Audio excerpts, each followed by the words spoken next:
100% of the people will go for maximizing returns if it's worth the risk. You want to take care of your cash flow to make sure that you have enough to survive, and then you maximize your net worth. And the HDB nowadays just costs 1.1 million. What the hell? So expensive. Just to show that everyone else is just relying on their 37% contributions that their job gives. If you can afford to lose the money, you should always maximize your returns. A lot of them are talking about investments, but are a lot of them profiting from investments? Okay, so guys, so recently I've done my own stock screener, and while waiting for my stock screener to load, I have nothing to do, so let's just randomly find a YouTube video and react to it, okay? And here we go. As a fellow Singaporean investor, I'll just look at another fellow Singaporeans investor video, and let's get started.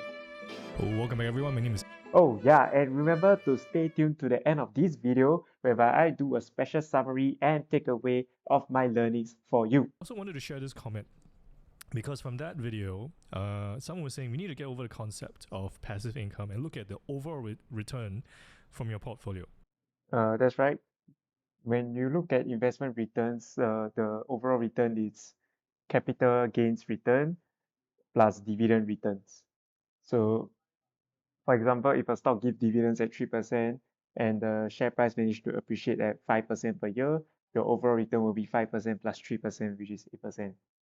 So I think there's no right, no wrong when it comes to whether looking at the returns versus the cash flow, right? It really depends on individual psychologically. So let's say if you're at your retirement stage, and every year there's a cash flow. So irregardless how the market works, right? It does not affect you psychologically, and you still can actually still enjoy your retirement, right? So to put it simply, a lot of people, like for their retirement years, they will be worried like, hey, if I put in 100% of my cash into stocks, will it affect my retirement? Because like the income from investments in stocks only is so inconsistent and so volatile. And this makes you afraid for the future where you have nothing if the market is red. So therefore, people usually have like a 60-40 classic allocation whereby you put 60% in stocks and 40% in bonds, and you get your consistent income from bonds. And you know that it will come to you for sure because it comes consistently. Just need to survive off that bond portion, and you don't need to care about the stock portion, and you can still continue to have some share price appreciation from that 60% stock allocation. However, nowadays, even if you just buy the S&P 500, I think like there's no problem being 100% into stocks. The reason for being 100% into stocks is you get the most returns. Stocks is the asset class that give you the most return out of all the other asset class when you look at it historically, 10% a year. And nowadays, if you buy S&P 500, it will give you dividends anyway. So you are getting dividends, just survive off the dividend income. Don't retire when you cannot survive off the dividends income of your S&P 500 investment. I think the point is, I get his point. It makes a lot of sense because you should look at how you can maximize your returns, which is what you want to do as an investor, right? Yeah. You want to maximize your returns, whether it comes from this way or that way, trying to maximize it.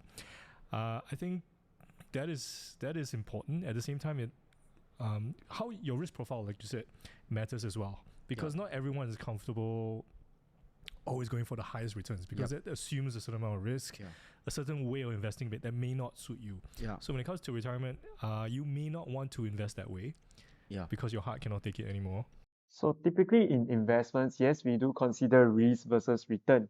But I think when it comes to like buying the index, your risk is like quite well covered, and it's as low as your risk would get.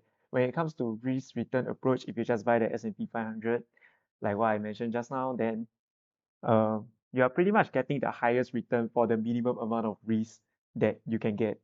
And that's why so many people will recommend you, and even Warren Buffett will recommend you to just buy the index and chill. Buy the index, trade it as your retirement fund. Like when you think about by the risk that you get when you buy bonds versus the risk that you get when you buy the S&P 500, yes, the risk from getting bonds are lower because like you are the debtor and the company, you can easily claim back money even if the company go bankrupt. Meanwhile, for stocks, if the company goes bankrupt, you cannot claim your money back. So therefore, yes, the risk for buying stocks is higher, but the return that come from the stocks, the higher return that come from stocks is worth it. So when you come to retirement, I mean, what the returns, I think it makes sense if you are younger, right? When you look at it. But when you get older, do you want to spend so much time maximizing your returns in the stock market? No, I think you want to spend more time enjoying your life. Unless If you can afford to lose the money, you should always maximize your returns. And this also ties into the concept whereby you should live minimally, because the more minimally you live, the more excess money you have to grow your money, and the money can grow into even more money. And eventually, the money grows so big that you can just spend however much you want. So just live minimally until you can make it to a point whereby you can live without worries, without looking at the value price. Okay? At least that's my take on it. maximize returns in the stock market is your passion. It's in your life. game, right? Yeah, it's your game. Then go ahead. 90% of people are not like that. Right? Yeah. 90% of people, it's not their game. They just want to enjoy their life, right? So that goes back to why I think 100% of the people will go for maximizing returns if it's worth the risk. Okay? It's just that they don't think about risk versus reward. They just look at risk and they are afraid of failing. That's why they don't go for returns. They don't want to hear that, hey, I should go for higher returns even though the risk is worth it. Okay? They just look, hey, the risk might be too high for me. Risk of just buying stocks, even if it's buying the index, is too high for me. So I don't buy it. I just buy bonds instead and enjoy my um, income that I know they will come in for sure. But my argument is, if you buy the S&P, the dividends income is also from the S&P 500 is also consistent, it's also predictable, and it's reliable. It's the average. But then if you look at the top 20%, okay, property asset value alone is about 3.4 million, and Looking at the property asset value, it's like most of your money is being tied up in HDB, and the HDB nowadays just costs 1.1 million. What the hell? So expensive. the thing is that if you buy into those like high quality dividend stock, usually they should pay you very stable dividend, even during downtime. So even if the stock price comes down, there's a recession, if they're able to maintain the dividend per share, everything's okay, right? Yeah. In a sense, assuming the business is still okay. Yeah. I think psychology.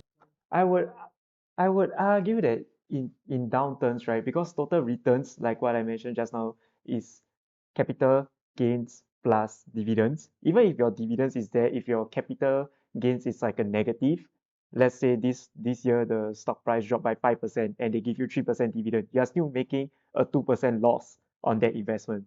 Okay? And yeah, it's not unreliable. And if you are someone that doesn't know how to evaluate stock and understand the company, this may seem very scary when you see overall like your portfolio value just drop. Yeah, AK is like the only one of the very few public figures where he came out and share his income. I think it's about how much he's drawing, but passive income, 200 over 200,000. 200 plus, yeah. Hey, me too, me too. I also publicly came out to share like my investments and my portfolio.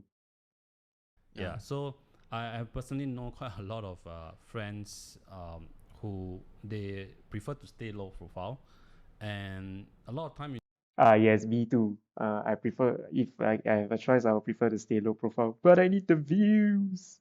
Kinda. you ask them, they don't want to go public, right? Because they just want to have their own privacy. I think if you look at the CPF balance, Yeah. right? So the CPF balance is very interesting. If you look at the middle 20%, you see the CPF balance is more than the other financial assets. I think if my take on the chart is like a lot of people is just, I mean, no one is gonna voluntarily deposit in the CPF for no reason, right? Everyone is just gonna rely on that 20% contribution that your job gives you to your CPF. Oh no, sorry, 30%, 37% contribution, right? So that amount, that chart right there, the amount of the only the top 20% has like investments higher than the CPF, just goes to show that everyone else is just relying on that 37% contributions that their job give. They are not gonna be, and they are not actually saving any money on their own. They keep upgrading until landed there. For They, property, and, yeah, yeah. and finally they downgrade. Downgrade, Okay, yeah. because I see those people who do very well fast. It's either they do a full property strategy or they do a full stock strategy. That means like a full property strategy is they just all their monies are concentrated in properties. And climbing right? the property ladder. They climb the property ladder, right? Another one is they stay in a simple HDB, and they just keep investing in stocks, right? And they really Investing in property, if you just use the property strategy, usually you are taking like a bank loan and you are leveraged in order to do the property investments. And in a way, it's like you are in debt until you pay off the property, and that's why you are getting your returns from by being in debt. And when it comes to stock, you don't need to borrow money. You can just like safely get your returns. I mean, of course, you may lose money, but if you invest safely and just buy the index, I think you'll be fine. or business that you invest, which is going to be stocks. Mhm. Right? Stocks, there are many types, right? So there are growth stock, and there are income stock, value stock. Okay, value and income are quite similar. Usually they pay dividends. So to me, is that the most importantly is really the passive income, the cash flow that is coming in.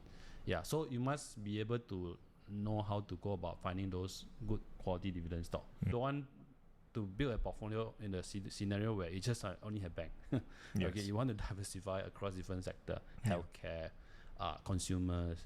Yeah. So I think we talk a lot about this in our I think one general rule is that if you don't know accounting, then don't try to stock take because accounting is the language of business and you don't know how well a business is gonna do in the future if you don't know accounting. And if you don't know accounting, don't buy stocks, just buy S&P 500. I mean, I know I've been repeating a lot of S&P 500 preaching in this video, even though I do stock picking myself. But if you don't know accounting, buy the S&P 500. think you can comment whether you agree with us, whether net worth or cash flow is more important, or is this a Yeah. function of the two? I think the true answer between like net worth and cash flow is like probably somewhere in the middle. You know, you want to take care of your cash flow to make sure that you have enough to survive, and then you maximize your net worth. So you do both at the same time. Yeah. at the time when I talk about investment, it's probably only Rusme and I only. And My your- friends, and there's your- no other Very, friends yeah, doing it. very few Okay. people. Yeah. Okay. But now I see the younger generation, a lot of them are talking about investments and all this. Mhm. Yeah. Maybe A lot of them are talking about investments, but are a lot of them profiting from investments? Are a lot of them investing safely? I imagine like not much because only people, the base requirement to invest safely is either you buy the index or you need accounting knowledge. Okay, so here are my takeaways. Always take the bet when the reward is worth the risk.